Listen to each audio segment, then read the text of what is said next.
ಎಲ್ರಿಗೂ ನಮಸ್ಕಾರ. ಡೆವಿಲ್ ಸದ್ಯ ಕರ್ನಾಟಕದಲ್ಲಿ ಸದ್ದು ಮಾಡ್ತಾ ಇರುವಂತಹ ಚಾಲೆಂಜಿಂಗ್ ಸ್ಟಾರ್ ದರ್ಶನ್ ಅವರ ಅಭಿನಯದ ಚಿತ್ರ ಮೊದಲನೇ ದಿನವೇ ಭರ್ಜರಿ ಓಪನಿಂಗನ್ನು ಪಡೆದುಕೊಂಡು ಮುನ್ನುಗ್ತಾ ಇದೆ. ಈ ನಡುವೆ ಚಿತ್ರದ ಬಗ್ಗೆ ಕೆಲವರು ಸೋಷಿಯಲ್ ಮೀಡಿಯಾದಲ್ಲಿ ಅಪಪ್ರಚಾರವನ್ನು ಮಾಡ್ತಾ ಇದ್ದಾರೆ. ಅಂದರೆ ಸಿನಿಮಾ ಹಂಗಿದೆ ಹಿಂಗಿದೆ, ಚೆನ್ನಾಗಿಲ್ಲ, ಆ ಸಿನಿಮಾ ಥರ ಇದೆ, ಈ ಸಿನಿಮಾ ಥರ ಇದೆ ಅಂತ ಮಾತಾಡ್ಕೊತಾ ಇದ್ದಾರೆ. ಒಂದು ಸಿನಿಮಾ ಅಂದಮೇಲೆ ಪಾಸಿಟಿವ್ ನೆಗೆಟಿವ್ ಕಮೆಂಟ್ಗಳು ಪೋಸ್ಟರ್ಗಳು ಬರೋದು ಸಹಜನೇ. ಆದರೆ ಕೆಲವರು ತುಂಬ ಉದ್ದೇಶಪೂರ್ವಕವಾಗಿ ಇದನ್ನು ಮಾಡೋ ಥರ ಕಾಣ್ತಾ ಇದ್ದಾರೆ. ಅಂದರೆ ಒಂದು ವ್ಯಕ್ತಿ ಹಳ್ಳಕ್ಕೆ ಬಿದ್ದಾಗ ಹಾಲಿಗೊಂದು ಕಲ್ಲು ಅನ್ನೋ ಥರ ಅವರೀಗ ಯಾವುದೋ ಒಂದು ಆರೋಪದ ಮೇಲೆ ಜೈಲಲ್ಲಿದ್ದಾರೆ ಅಲ್ವಾ ದರ್ಶನ್ ಅವರು. ಅದು ಇನ್ನು ಕೋರ್ಟ್ನಿಂದ ತೀರ್ಪು ಅವ್ರ ಪರವಾಗಿ ಬಂದು ಹೊರಗಡೆ ಬಂದರೂ ಬರ್ಬೋದು, ಹೇಳೋಕ್ಕಾಗೋದಿಲ್ಲ. ಎಲ್ರಿಗೂ ಒಂದು ಕೆಟ್ಟ ಟೈಮ್ ಅಂತ ಇದ್ದೇ ಇರುತ್ತಲ್ವ. ಈಗ ಸದ್ಯ ಅವ್ರಿಗೆ ಆ ಟೈಮ್ ನಡೀತಾ ಇದೆ, ಅದು ಏನು ಮಾಡೋಕ್ಕಾಗಲ್ಲ. ಅದು ಈಗ ಸದ್ಯಕ್ಕೆ ಅದು ಅವರ ಪರ್ಸ್ನಲ್ಲು. ಅದರ ತೀರ್ಮಾನಗಳು ಕೋರ್ಟ್ ಕಚೇರಿಯಲ್ಲಿ ನಡೀತಾ ಇದೆ. ಅದು ಬಿಟ್ಟು ನಮಗೆ ಸಿನಿಮಾ ಅಂತ ಬಂದಾಗ ಅವರು ಒಂದು ಹೀರೋ ಆಗಿ ನಮಗೆ ತುಂಬ ಇಷ್ಟ, ನಾವು ಅವ್ರ ಚಿತ್ರ ನೋಡ್ತೀವಿ. ಹಂಗಂತ ಹುಚ್ಚು ಅಭಿಮಾನ ಇಲ್ಲ, ಬೇರೆಯವ್ರ ಚಿತ್ರ ನೋಡೋದಿಲ್ಲ ಆ ಥರ ಎಲ್ಲ ಇಲ್ಲ. ನಾವು ಎಲ್ಲರ ಸಿನಿಮಾ ಕೂಡ ನೋಡ್ತೀವಿ. ಯಶ್ ಅವರ ಸಿನಿಮಾ ನೋಡ್ತೀವಿ, ಸುದೀಪ್ ಅವ್ರ ಸಿನಿಮಾ ನೋಡ್ತೀವಿ, ಧ್ರುವ ಅವ್ರ ಚಿತ್ರ ನೋಡ್ತೀವಿ. ಅವ್ರ ಒಳಗೊಳಗೆ ಅದೇನೇ ಇರಲಿ, ನಾವು ಕನ್ನಡ ಅಭಿಮಾನಿಗಳು ಕನ್ನಡ ಚಿತ್ರನ ಬಿಟ್ಕೊಡ್ಬಾರ್ದು. ನಾವು ಇಲ್ಲಿ ದರ್ಶನ್, ಸುದೀಪ್, ಶಿವಣ್ಣ ಅಂತ ಸ್ಟಾರ್ ವಾರ್ ಮಾಡ್ತಾಯಿದ್ರೆ ಫ್ಯಾನ್ಸ್ಗಳು, ಬೇರೆ ರಾಜ್ಯದವರು ಬಂದ್ಬಿಟ್ಟು ಅವ್ರ ಚಿತ್ರಗಳನ್ನ ಇಲ್ಲಿ ರಿಲೀಸ್ ಮಾಡಿಕೊಂಡು ಕೋಟಿ ಬಾಚಿಕೊಂಡು ಹೋಗ್ತಾರೆ. ಅದು ನಿಮ್ಗೆ ಇಷ್ಟನಾ? ಕನ್ನಡ ಚಿತ್ರ, ಕನ್ನಡ ಉದ್ಯಮ ಮುಂದುವರಿಬೇಕಂದ್ರೆ, ಉತ್ತಮ ಮಟ್ಟಕ್ಕೆ ಹೋಗ್ಬೇಕಂದ್ರೆ, ಈಗ ಆಲ್ರೆಡಿ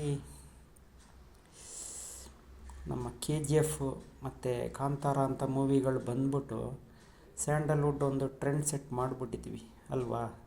ಮತ್ತು ಅದನ್ನು ಕೆಳಗೆ ಇಳಿಯೋಕ್ಕೆ ಬಿಡಬಾರ್ದು, ಅದನ್ನು ಹಂಗೆ ಎತ್ಕೊಂಡು ಹೋಗ್ಬೇಕು.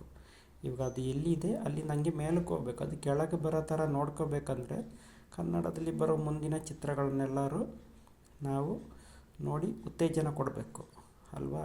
ಹೊಸಬ್ರಿಂದ ಹಿಡಿದು ಎಂಥ ಸಿನಿಮಾನೇ ಇರಲಿ ನೋಡಬೇಕು, ಉತ್ತೇಜನ ಕೊಡಬೇಕು. ಚೆನ್ನಾಗಿದ್ದರೆ 4 ಜನ ಕೇಳಬೇಕು ಅಲ್ವಾ. ಚೆನ್ನಾಗಿಲ್ಲ ಅಂದರೆ ಬಿಟ್ಬಿಡಿ, ಅದನ್ನು ಹೇಳೋಕ್ಕೆ ಹೋಗಬೇಡಿ ಅಲ್ವಾ. ನಿಮ್ಮಲ್ಲಿ ಇಟ್ಕೊಳ್ಳಿ. ನೀವು ಪಬ್ಲಿಕ್ಕಾಗಿ ಬಂದು ಎಲ್ಲರ ಮುಂದೆ ಹೇಳೋದು, ಕೆಲವರಿಗೆ ಈ ಕತೆ ಇಷ್ಟ ಆಗ್ಬೋದು, ನಿಮ್ಗೆ ಇಷ್ಟ ಆಗೋದೇ ಇರ್ಬೋದಲ್ವಾ. ಒಬ್ಬೊಬ್ಬರು ಒಂದೊಂದು ಅಭಿಪ್ರಾಯ ಇರುತ್ತೆ. ನೀವು ಹಂಗಂತ ಸಿನಿಮಾ ಹಂಗಿದೆ ಹಿಂಗಿದೆ ಅಂತ ನೀವೇ ಒಂದು ರೇಟಿಂಗ್ಸ್ ಕೊಟ್ಟರೆ ಕೆಲವರು ನೋಡಲೇಬೇಕು ಅಂತ ಒಂದು ಕುತೂಹಲ ಇಟ್ಕೊಂಡಿರ್ತಾರೆ. ಅವರು ಆ ಕುತೂಹಲನೇ ಕಳ್ಕೊತಾರೆ. ಮತ್ತು ಥಿಯೇಟ್ರಿಗೆ ಜನ ಬರೋದೇ ಕಡಿಮೆ ಆಗುತ್ತೆ ಅಲ್ವಾ. ಮತ್ತು ಉದ್ಯಮ ಮುಂದುವರಿಬೇಕಂದ್ರೆ ಹೆಂಗಾಗುತ್ತೆ?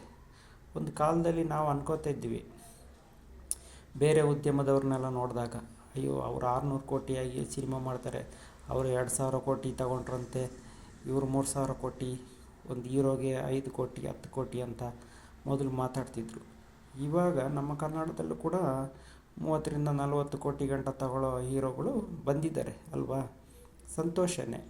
ಅದು ಇನ್ನೂ ಹಂಗೆ ಮುಂದುವರಿಕೊಂಡು ಹೋಗ್ಬೇಕಂದ್ರೆ ಅದರಲ್ಲಿ ನಮ್ಮ ಪಾಲು ಕೂಡ ಇರುತ್ತೆ.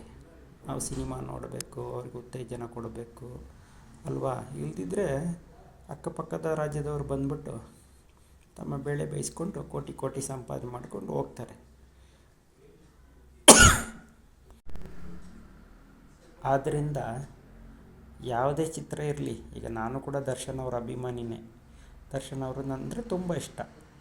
ಆ್ಯಸ್ ಎ ಹೀರೋ ಆಗಿ, ಒಬ್ಬ ಕನ್ನಡ ನಟನಾಗಿ ಅವ್ರನ್ನ ತುಂಬ ಇಷ್ಟಪಡ್ತೀನಿ.